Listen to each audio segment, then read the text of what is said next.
I got a question for you, actually, that I've talked without you on, but how did you know the tone of New Girl before the rest of us? Because obviously Zoe and I thought we were doing Freaks and Geeks. Yeah. And we've talked about this. Yeah. Liz, I think, was all over the place. She was kind of the genius, but she was doing all shows. Finkel was more, like when you say Finkel and Brett, Finkel was more in your camp, but Brett was more in the me and Zoe camp. I think but you knew what you were doing. I think they knew too. You did. Yeah. And I mean, it's structurally is no different than most TV shows. Right. You had, like, Big Bang's a good example. You brought this up. I remember it. You had Johnny Galecki and Kaylee Cuoco were doing their thing and establishing that relationship, which is the centerpiece of the show. Right. But you need the third piece, which is Jim Parsons. Totally right. Because if you're on a half hour on network TV, it's like the love story is nice, but we build that over time. Yeah. You need the jokes, the punchline guy. And that balances out, and you ride with the punchline guy until you catch up with the love story. Yeah. And so it wasn't even that I understood the tone of the show. It's that it was very evident what you guys were doing. I will never forget, I walked by the monitor one day and you and Zoe were doing like some toothbrush thing. Right. And you were like, oh my God, you guys were like, it was so clear. And you guys were doing incredible work, and it was subtle and it was really nice. And you were like, this is Sam and Diane. This is every great love story on a network TV show. And I go, okay, that's that part of the show. And then I think it was like, I forget what episode it was early on, but I had to do that thing where you guys walk in to the room and I'm like trying to figure out where I look sexiest in my bedroom. Yes. This is like episode 2 or 3. Yeah. And I'm like pushing it. Yeah. And you guys are just down there like going, what is happening Well, here? I remember we talked about it. I was like, I don't get what show you're on or what show I'm on. But that was your reaction, not only in real life, but in the scene. The bits, yes. And then everybody's coming in and they're going, oh, this is that. And I go, okay, great. This is what they want this to be. Yes. You guys, and also, Lamorne wasn't a thing on the show yet, and they had put him on a shelf. Yes. They had told us they put him on a shelf. Yeah. So it was really just the three of us. Yeah, you're not wrong. And so that was the structure. And Hannah hadn't started really. No, she wasn't even a regular on the show at that point. Yeah. It was just the three of us, and I was like, if this is the three of us, this is the thing. Yeah, it was like you have to balance the tones. But where do you, Max? So when did you realize? Oh, this is a fucking real arc here, because you would then lean into that. Because I thought at the beginning, if you remember, we thought for sure it was going to be Damon and her. Damon and Hannah from the Bible. Yeah. It was very clear there. And then SCHMIDT was kind of bouncing around as the funny guy. Then when Lamorne came, for some reason, it was very clear. It ain't going to be Lamorne. I don't know why, but it ain't going to be these two. But we got a woman whose character is straight up a model. Yeah. And her contract was something like 13 out of 20. She's going to be around. It can't just be with Zoe on her adventures. Yeah. But there was a moment when it started. Well, Liz and Brett and Dave were super smart in that they just let the show sort of play out and then wrote to what they were sort of seeing unfold. You're totally right. And I think smartly, they noticed, oh, I think we can do more with my character than just make him like the womanizer on the show. And like, he's got a new girl. And it was like, what if we put him with like, everything seemed to be working really well with Hannah's character. And so I think, and what ended up happening was, which I think was great, was they put us together and, they gave us some obstacles in the beginning and it was hit or miss. But it allowed you guys, they sped our relationship up in order to slow yours down. Oh, that's interesting. And so if you look at like, all of the big things that happen, or a lot of the big things that happen, like we were the set piece for a lot of big moments for you guys. Huh. So it was like, explain what you mean. Cece and SCHMIDT's wedding, is a moment for Nick and Jess. Oh, right. You know what I mean? Yeah. And it was like SCHMIDT and Cece or whatever they're getting engaged. These things are happening in these big story movements. Like, what would be like a movie, right? We get to play out the Jess Nick stuff within that, and that creates the set piece for you guys. Yeah. And so I love that dynamic. Yeah, me too. It was fun. And I think it all was in service of that relationship. Yeah. I actually think it was all in service. And when I look back on that show, and we've talked about it off air, but the hit that thing has done on Netflix and its new life, I didn't see happening. By the end of our show, we did not get big ratings. We didn't all go on Conan in director's chairs and get a big applause. It wasn't a big ending. So the fact that it's had this whole second life has given me time to like actually learn like gratitude about it and appreciation, as opposed to like, fun job, lot of good bits. Fun goofing around with Max and being like, oh, I'm 45 and there's like a new person who loves the show. Yeah, you're like, cool. Pretty fucking cool, man. Yeah, and I think we lived on Netflix for a really long time, and I like joke about this with my daughter who's now 14. Crazy, and like she's 14. She's just, the kids all know about it at that age, but they're not like fully into it. Interesting. It's like they're just before. It's really college kids. Yeah, interesting. Because they're in their dorms, they've got nothing to do. Yeah, and also, I also think there was an insane influx of people who were introduced to that show during COVID. And pandemic changed everything. I'm just gonna watch. Well, they missed having a group of friends. Totally. Who were nice to each other and all came together at the end. But because it's so available now, yeah. I think you get these like.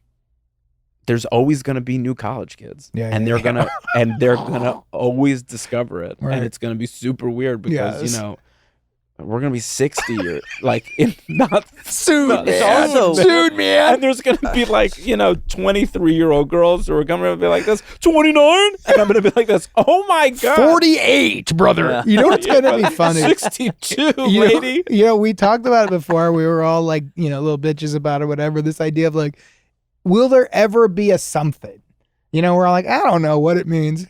There's eventually one day the rubber's going to meet the road and we're all going to be together doing something. I don't know what it is. The old girl. But whatever that thing is, if it keeps living on, look, if it's on Hulu and then it eventually dies out, it'll go away.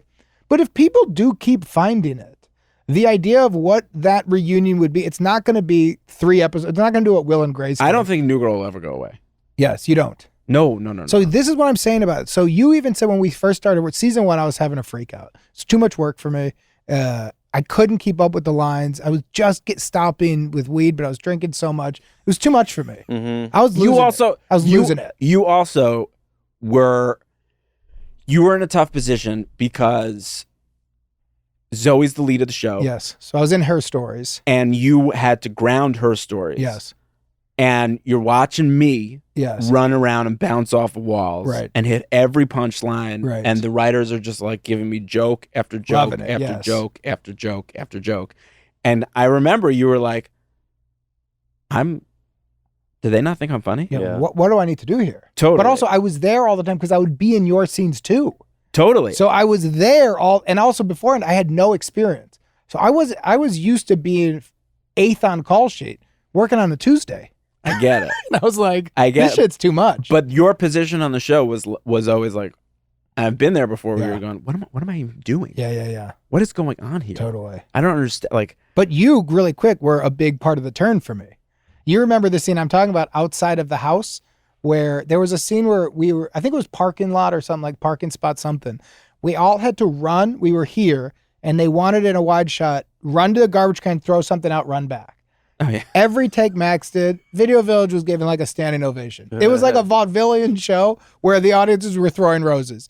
Zoe was going, everyone was happy. I was going, there'd be like a real long pause, and then everyone would come back and be like, really great. Max, yeah. And then they'd go, hey, Jake, I remember running to the garbage. Before we did the take, I go like that. I did one, and Jake's going, what the fuck? Yeah. And I go, Jake, watch. I'm going to do and I was aware. Yes. I said, I'm going to do a ridiculous one. Yeah. Even for me. Yeah. And I go, watch what happens. Literally, right before I he goes just back, showing watch off. This.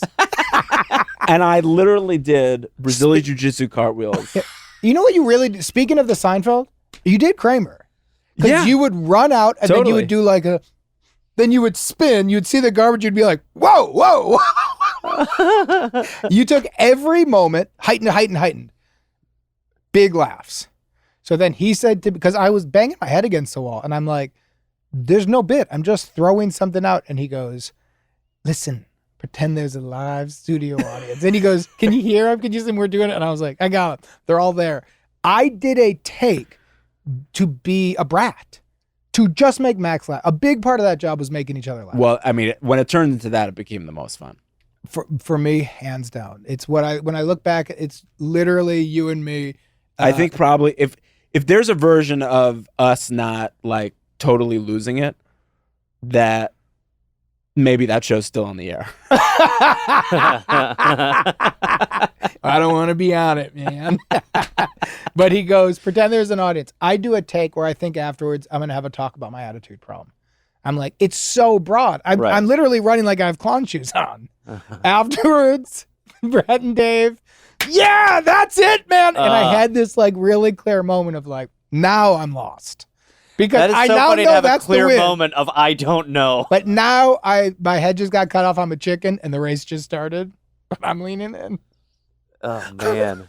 Well, before we let you go, Max, in terms of when we started New Girl season 1 at some point, I said, how many of these do you think are going to go? And you said, we're doing at least 5 years. And we would have moments and then you'd be right. So you said before, you're like, New Girl's going to keep coming back. What do you think is going to happen in terms of some idea of a reunion, some idea of a something? What do you think the end goal thing will be? What do you think it'll kind of look like that we'll all eventually do or nothing? Because I have no gut instinct. I mean, it's really where it's up to Liz. Yeah. What would be your gut thing that you think would be? Because like we're all still like the amount of time I still text with Zoe, with you, with Lamorne, with Hannah. It's like it's still going in ways other projects don't. I've done movies where I really like everybody, and then everyone just kind of scatters. I think it's partly because of Netflix that we keep getting brought back. That I'm like, if you would have asked me 2 years ago, will there ever be a reunion? I would have said 100,000 no's. Is there any talk of anything, or it'll just sort of... it'll keep getting like brought up randomly. Whenever you have to do press, they'll say something. And mine has always been, these are ridiculous questions because it's not gonna happen. So, and just recently, with like a new generation of young people, I'm like, eventually something is gonna happen. Right. So the New Girl writers' room would do this Secret Santa every year. Okay. And it was a big deal. JJ Philman is like, this is her Super Bowl every year. It's her favorite thing in the world. And Sarah Tapscott got real into it. And they do this thing and they buy these elaborate gifts or like these like wild, like there was like a Billy Joel, insane, like insanely elaborate, truly hilarious gifts. And it was a big deal who got who when it was big. Anyway, so I had heard about it and that last season, that like smaller 8th season or 7th season, when we were shooting at that new studio, Koreatown. I go, and like the writer's room was right upstairs. I go, I'm going to go to this. And so I went up there and I watched, and everybody knew it was the last season. Right. And it was like, and JJ and Sarah are like decorating the whole room. And the vibe was amazing. And everybody like was so excited. And JJ had Liz. Okay. And so JJ's a neighbor, and I saw her doing like making these things at the house, but I never put 2 and 2 together. She presents the gift to Liz, and this is on the last season. And I'm going, oh yeah, I vaguely remember this. And JJ had made dolls of each character. They were about like this big, and they were pretty good, but they were also sort of funny because they were clearly homemade. Yeah.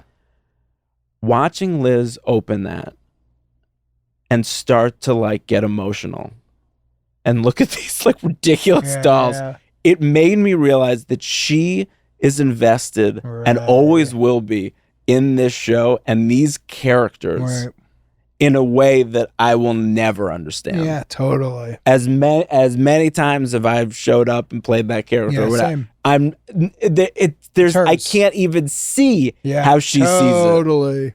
So it's whatever. You're exactly right. So it really comes down to like, if they're gonna come, I'm sure if she wanted to do something, whatever, she could do it tomorrow. The only way it would ever happen, and if it happened, she would come. There would be a text around, and she'd go, "I have an idea." Yeah, and she Yeah, was yeah, like, that's I right. finally feel like there's a version of this that could be makes a fun sense to for a me blank. that I want to do. Yeah. And I don't know that she ever gets there. Yeah. Because I remember watching that like Friends reunion, and who was it? It was Lisa Kudrow had said, she was talking about the creators of the show. And she was saying, you know, you work so hard to wrap everything up in the end.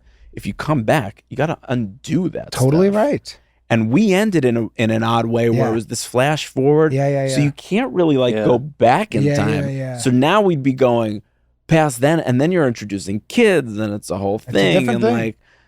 like, who knows? Yeah. But again, like if she cracks it, if Liz cracked it, and she was like, I really have a great idea, and I want to do this. I go back then. yeah, interesting. But It's interesting. anything other than that, It's not worth it. It's not a real conversation. Yeah, But it's also interesting. because it is one of those last big network shows. Not every show would have the audience or the opportunity to do something like that. Right.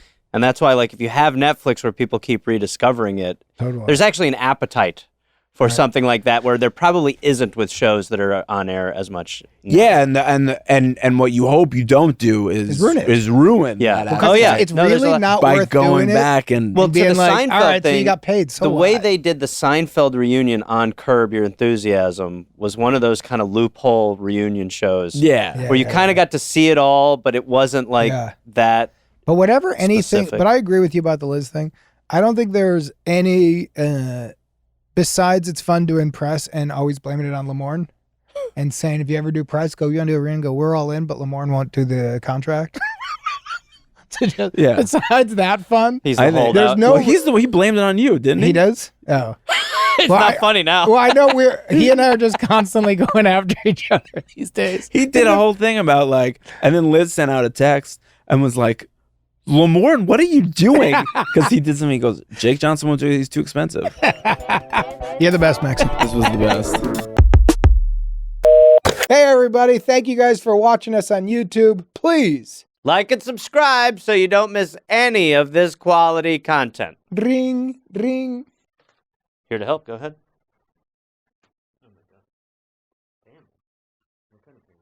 Cut.